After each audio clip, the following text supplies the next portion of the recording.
నమస్తే, నా పేరు రజని. మీరు చూస్తున్నారు ఎన్ఎస్ఆర్ న్యూస్. అసలేమైంది మన కొండ సురేఖకు? ఆమె మొహంలో ప్రశాంతత లేదు, ఆమె మాటల్లో పరిపక్వత లేదు, ఆమె ప్రవర్తనలో సహనం లేదు. మైక్ పట్టుకుంటే కాంట్రవర్సీ అయిపోతోంది, మాట్లాడితే వివాదాస్పదం అయిపోతోంది. అసలేమైంది కొండ సురేఖకు? ఆమెను చుట్టుముడుతున్న వివాదాలు ఇన్నేళ్లు సంపాదించుకున్న ఘనతను మసకబారుస్తున్నాయా? రాజకీయ ఫైర్ బ్రాండ్ అని కిరీటం తొడిగిన వాళ్లే సైడ్ అయిపోతున్నారా? నిత్యం కార్యకర్తలకు అండగా ఉండే కొండ సురేఖకు రాజకీయంగా అబాసుపాలు కావద్దనే సత్యం బోధపడట్లేదా? తాను మంత్రి అయినందుకు సంతోషిస్తోంది, కానీ ఆ హుందాతనాన్ని ప్రదర్శిస్తుందా? మరి అధిష్టానాన్ని ప్రసన్నం చేసుకునేందుకు ప్రతిపక్షాలను తిడుతోంది, కానీ తన పార్టీకే ఉరిబిగిస్తున్నట్లు గుర్తించట్లేదా? అసలేమైంది కొండ సురేఖకు? ఆమెది అమాయకత్వం కాదు, ఆమెకు అర్థం కాకపోవడమూ కాదు, అధికార అహంకార ప్రదర్శన కాదు, మరేంటి? అదేంటో తెలియాలంటే ఈ వీడియోను చివరి వరకు చూడండి. దాదాపు 30 ఏళ్ల రాజకీయ జీవితం, వరంగల్ జిల్లాలో తిరుగులేని ఫైర్ బ్రాండ్ ఇమేజ్ ఉన్న కొండ సురేఖ గత కొన్నాళ్లుగా వివాదాల్లో చిక్కుకుంటోంది. మొదటి నుంచి ఆధిపత్య పోరు, వర్గ పోరు రాజకీయాలను ఎదుర్కొంటూ వాటిని దాటుకుంటూ ఎదిగి వచ్చిన కొండ సురేఖ గత ఎన్నికల్లో వరంగల్ ఈస్ట్ నుంచి కాంగ్రెస్ ఎమ్మెల్యేగా గెలిచి మంత్రి పదవిని దక్కించుకుంది. కానీ మంత్రిగా ఆమె పనితీరులో అద్భుతం గాని, ప్రవర్తనలో గొప్పతనం గాని ఏమీ కనిపించకపోవడం పట్ల పలువురు ఆశ్చర్యం వ్యక్తం చేస్తున్నారు. ప్రస్తుతం ఆమెకు పదవి ఉండొచ్చుగాక, కానీ అంతకు మించి వివాదాలున్నాయి. ఆమెకు ప్రజల కార్యకర్తల అండదండలు ఉండొచ్చుగాక, కానీ అంతకు మించిన వ్యతిరేకత సొంత వాళ్ళ నుంచి ఉందని రాజకీయ వర్గాల్లో చర్చ జరుగుతోంది.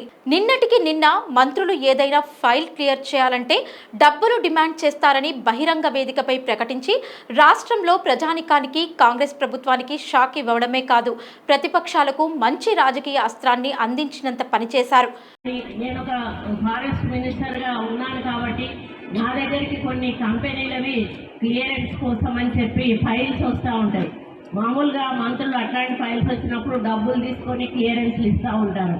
నేనన్నా మాకు ఒక న్యాయ పైసా మీరు ఇవ్వాల్సిన అవసరం లేదు, మీరు సమాజ సేవ చేయండి, మా స్కూల్ ఒకటి డెవలప్ చేయండి, మా పేరు మీద అది మీ పేరు గుర్తుండిపోతుంది అని చెప్పినప్పుడు వాళ్ళు మేము పై వాళ్ళతో మాట్లాడాలి మేడం, మా చేతుల్లో లేదు అని సదానంద రెడ్డి. అయితే ఆమె ఇలాంటి సంచలన అనాలోచిత వ్యాఖ్యలు చేయడం ఇదే మొదటిసారి కాదు. పలుసార్లు అనేక వివాదాస్పద వ్యాఖ్యలతో రాజకీయంగా తీవ్రమైన ప్రతిస్పందన ఎదుర్కోవాల్సి వచ్చింది.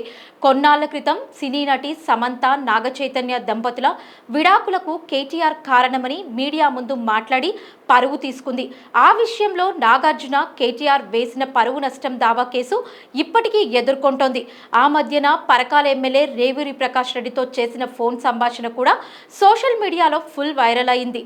సొంత పార్టీ ఎమ్మెల్యే సీనియర్ అయినటువంటి రేవూరి ప్రకాష్ రెడ్డిని బెదిరించినట్టు, వార్నింగ్ ఇచ్చినట్టు అగౌరవంగా మాట్లాడిన కొండ సురేఖపై పలు విమర్శలు వచ్చాయి.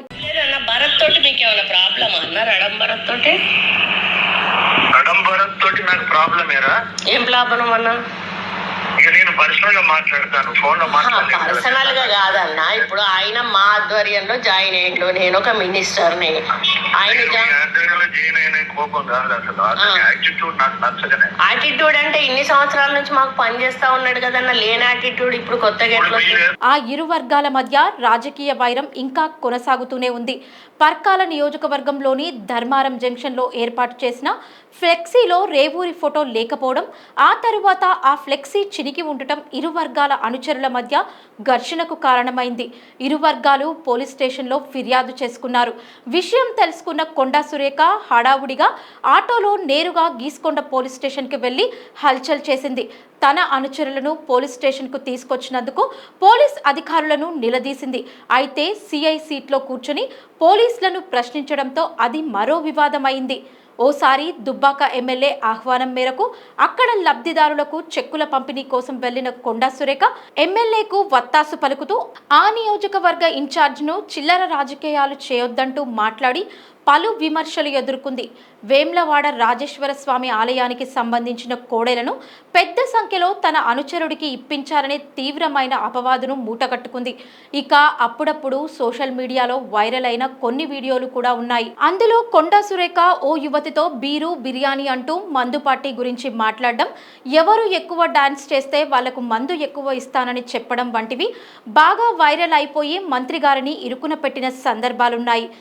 మంది ఎయిర్లై పారుతుంది. అంటే ఇక బిర్యానీ ఉంటే బీర్ అండ్ బిర్యానీ ఉంటది కదమ్మా పాపము. ఆల్రెడీ వరంగల్ కొండ మురళి అక్కడ వారిస్తున్నాడు, ఆల్రెడీ ఇక్కడ కొండ సురేఖ హైదరాబాద్. ఇక ఎర్రబెల్లి దయాకర్ రావుతో ఆమెకు ఉన్న రాజకీయ వైరం గురించి బహిరంగ రహస్యమే. అయితే ఇంత జరుగుతున్న పార్టీ అధిష్టానం కొండా సురేఖను ఎందుకు వారించలేకపోతోంది అనేది అందరి మదిలో మెదిలే ప్రశ్న. సీఎం రేవంత్ రెడ్డి గాని, తోటి మంత్రులు, సాటి ఎమ్మెల్యేలు, తన మేలు కోరే ఆత్మీయులు అందరూ కూడా కొండా సురేఖను కంట్రోల్ చేయడానికి ప్రయత్నిస్తున్నప్పటికీ ఆమె మాత్రం తనను తాను నిలువరించలేకపోతుందట. కానీ ఇక్కడ అసలు విషయం ఏంటంటే, తాను నోరు జారిన ఏ వ్యాఖ్యలను కూడా కొండా సురేఖ ఇప్పటి వరకు వెనక్కి తీసుకోవడం కానీ, సానుకూల వివరణ ఇవ్వడం కానీ చేయలేదు. అవును, నేనిట్లనే మాట్లాడతా, ఉన్నది ఉన్నట్లు మాట్లాడితే తప్ప అని ఎదురు ప్రశ్నించడమే ఎవరికీ మింగుడు పడని విషయం. అయితే ప్రజలు మాత్రం నా మాటలకు ఇప్పటికీ కట్టుబడి ఉన్నానంటూ కవర్ డ్రైవ్ చేసుకోవడం ఒక కొండా సురేఖకే చెందిందని చెవులు కొరుక్కుంటున్నారు. ముఖ్యంగా కాంగ్రెస్ అధిష్టానానికి కొండా సురేఖ ఎప్పటికీ తగ్గని ఒక తలనొప్పిగా మారిందని చర్చించుకుంటున్నారు. అందుకే ఆమెది అమాయకత్వం కాదు, ఆమెకు అర్థం కాకపోవడము కాదు, అధికార అహంకార ప్రదర్శన కాదు, మరేంటి, కేవలం భయం. ఆ భయం ఏంటంటే తాను వెనక్కి తగ్గితే ప్రత్యర్థుల ముందు తన తలదించుకున్నట్లు అవుతుందని భయం. ప్రజల్లో తనకున్న ఫైర్ బ్రాండ్ ఇమేజ్ డ్యామేజ్ అయిపోతుందనే భయం. ఆ భయమే కొండా సురేఖను ఎంత దూరమైనా తీసుకెళ్తుందని చెబుతుంటారు ఆమె గురించి బాగా తెలిసిన వాళ్ళు. మా వీడియో మీకు నచ్చినట్లయితే లైక్ చేయండి, షేర్ చేయండి, సబ్స్క్రైబ్ చేయండి.